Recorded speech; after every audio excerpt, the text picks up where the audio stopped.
Today was day 13 of transcranial magnetic stimulation therapy, or TMS, for depression and anxiety. And for those who are new here, I do have generalized anxiety disorder, cerebral palsy, major depressive disorder, and ADHD. And they are doing bilateral stimulation with a slow tapping um, on the left side and the fast tapping on the right side. Wait, no, that's like backwards. It's the fast tapping on the left side for depression and the slow tapping on the right side for anxiety. There we go. So my goal is to make a video for every day that I undergo TMS therapy, so I can keep track of my mood and see, keep track of any changes, talk about my symptoms, and talk about how treatment felt overall. And so far, I think I've been pretty consistent, surprisingly enough. This is day 13. Um, Today, they got up to 115 again on both the left and the right side. Their goal, they said, was 120. I believe that they can even go even higher than that, if I'm not mistaken. I really don't know what like the limit is, but for the protocol or the treatment that they're administering, for me, they said the goal was 120. So we're almost there. And again, they gradually increase it. They don't just start you off at like 100 and, 15 intensity, just constantly tapping at your head.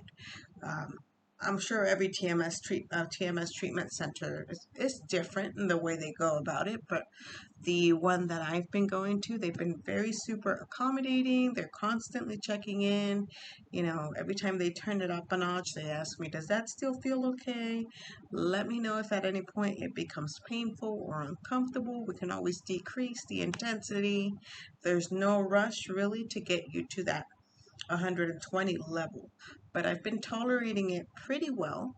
Um, uh, it didn't feel painful today, just uncomfortable. I felt a lot of fatigue today. Even before I started treatment, I was already exhausted. And afterwards, even more so, I came home and I took a nap. So the fatigue has kind of been an ongoing symptom, and it's like one of the key factors. So like when I first met with the treating psychiatrist, that's one of the things that he said I'm likely to experience symptoms of fatigue, but it should subside after the first like 2 or 3 weeks. It's not unbearable, but also keeping in mind that I do take a stimulant medication for ADHD. So in the morning, I take 26.1 milligrams of the stimulant medication, my days, and I feel like it wears off by the time that I'm home. And because I do so much masking throughout the day when I'm at work, and not only am I constantly feeling like I need to mask, but um, I'm just going and going and going and going. Like there's always something to do. And coupled with the fact that the stimulant medication has probably worn off by the time I get home, like all the exhaustion, it feels like it just comes rushing in, like pouring in. When I'm finally out of work, I'm like, I can finally relax, but also I'm exhausted. Um, so yeah, um, always keeping in mind like those life factors that like come into play, right? I don't want to entirely blame the TMS treatment for my fatigue, because I do lead a very fast-paced life. Like I'm literally at work from 7:30 to 3, and then I head straight to the TMS center. It takes me about a half hour to get there, if I'm lucky, longer with traffic. And then I have the treatment from 4 to 5, and then 3 days a week I come back home, and um, and then I have my graduate classes from 6 to 8. So that constant like going and going and going. It's like I'm always on a treadmill and don't have much of a break. That in itself can be exhausting. So yeah, I have been feeling the fatigue.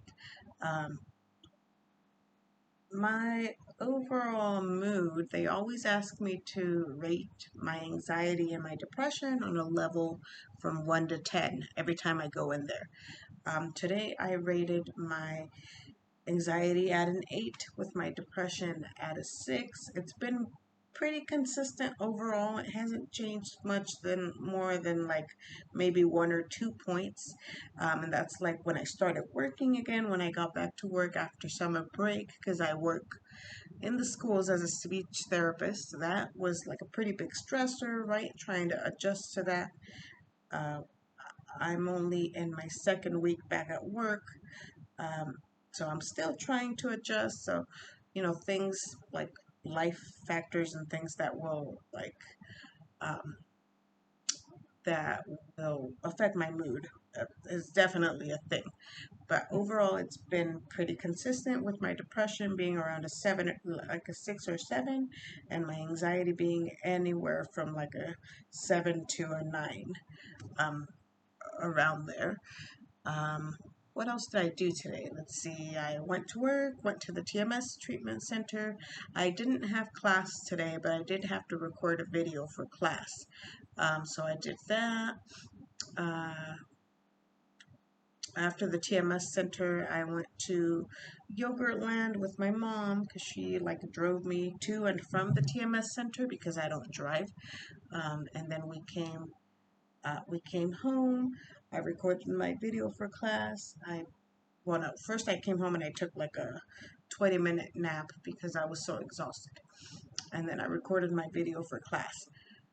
And during the TMS treatment, they always give us an option to like, they have a TV, they give us an option to like watch something on YouTube or Netflix or Hulu or listen to music on Pandora. And I like to watch Dr. K, the healthy gamer, right? He's a psychiatrist and studied to be a monk for a couple of years in India, and you've probably already heard of him if you're watching this video.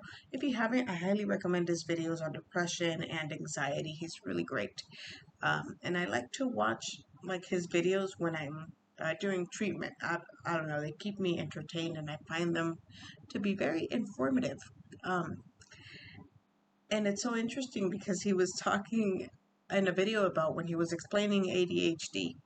He's like, and like stimulant medication and stimulants like caffeine, and about how um, the best thing to do when we're feeling tired is instead of just taking more coffee, drinking more coffee to keep us going, is like just take a nap.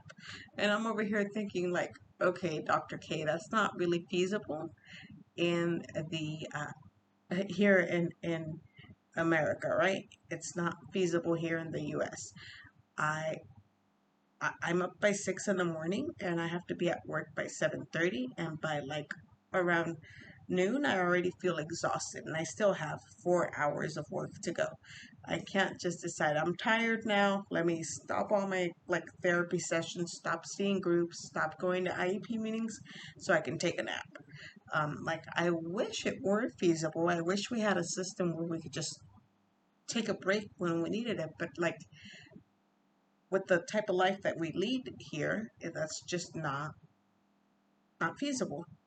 Um, I guess eventually my goal is to either uh, start my own speech clinic so I can be my own boss and set my own hours, and that would be great if I could like maybe work from like 8 to 3 or whatever, 8 to 2, and then like in the middle of the day when I'm exhausted, just close the doors and take a nap and just put a sign out there and be like, we're on our lunch break, we'll be back at 1.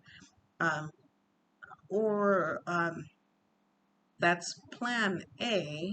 Plan B would be to just work part time and through teletherapy, because I find that it's less exhausting for me to work from home than it is to have to go out there and deal with all these people and like interact with people and mask all the time. So I feel like if I'm at home, I won't be masking it as much, and so I'll be probably less tired. And also if I can cut my hours to part time, I'll be less tired by the end of the day. And I'll actually feel like I have energy and time to actually have a life outside of just work. Um, but yeah, at the same time, I feel like if I isolate myself and work from home, that'll like exacerbate or make my social anxiety worse because I'll be in my comfort zone most of the time. So I mean, I don't know, going off on a tangent again, but yeah, treatment was fine. Nothing significant happened today other than I no, I haven't really started seeing kids. I've started testing kids, but the kids, we actually don't start their speech therapy until the next week because we don't see them for speech therapy the first week back at school. So next week is when things are going to get super super hectic because I want to say like 6 or 7 groups of kids to see a day, and they're kind of back to back, and they're grouped, um, typically in groups of 2 or 3 kids. And each therapy session is a half hour long. Um, uh, Most of them are in groups anyway. There are a couple of kiddos that are like, I feel like on the more severe end where they really require like just that one-on-one attention, and that I feel that I can't see them in groups at this point. But yeah, 6 or 7 groups of kids doesn't sound like a lot, but again, they're half-hour sessions. They're super fast paced and they're back to back. And during each session, not only am I administering or giving therapy, I also have to take data, I have to take notes on how the session is going. So it's a lot of multitasking and being on all day, which at the end of the day is very exhausting. So um, yeah, uh, we'll see how the first week of actual giving therapy goes. Um, I have a feeling it's going to be hectic, but anyway, uh, I am tired. Um, yeah, I think that's it. If you guys have any questions about like TMS symptoms or like the process or how it feels overall, I try to make these videos like as thorough as possible. But yeah, feel free to let me know down below if you have any questions or comments. And I will be back on Monday because I'm doing TMS treatment 5 days a week for about 45 minutes to an hour at a time, right? But there's no treatment on the weekend, so I don't do TMS videos over the weekend. So I will be back to report on day 14 of a TMS session of TMS therapy on Monday.